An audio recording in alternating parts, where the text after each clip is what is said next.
Recording studio Bihar Sharif. गेनी सासुरवा छौड़ी कई बेर पियवा मारो हो। गेनी सासुरवा छौड़ी कई बेर पियवा मारो हो। मौका भातार हा कौवे को बेर नहीं करो हो। मौका भातार मिलल वे को बेर नहीं करो हो। कहे नहीं जवनिया छौड़ी तोरो यवनी खारो हो। कहे नहीं जवनिया छौड़ी तोरो यवनी खारो हो। मौका भातार मिलल वे को बेर नहीं करो हो। मौका भातार मिलल वे को बेर नहीं करो हो।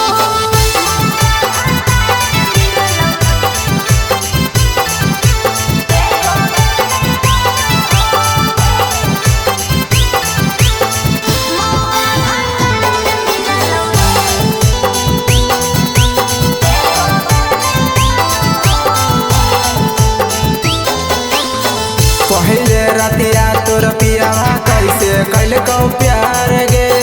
नथिया उतार के की दिल को उपहार गे।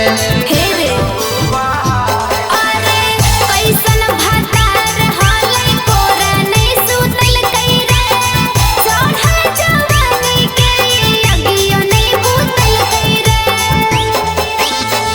ऊपर नीचे करके कई बेर पियावा लाड़ो हो। ऊपर नीचे करके कई बेर पियावा लाड़ो हो। मौका भातार मिलल वे को बेर नहीं करो हो। मौका भातार मिलल वे को बेर नहीं करो हो।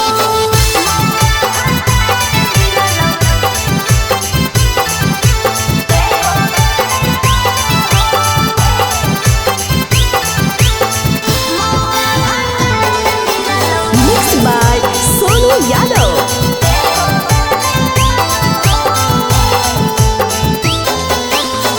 लागो हो ससुरा के नहीं मिललौ तोरा सुख गे। भरल जवानिया में छौड़ी होलौ बड़ी दुख गे। हे रे अरे ऐसन भातार पाके परम गेलै फूट रे। सोचल सपना हमर गेलै सभे टूट रे। जलया साटार पूछौ चूड़िया कैसे फोड़ा हो। जलया साटार पूछौ चूड़िया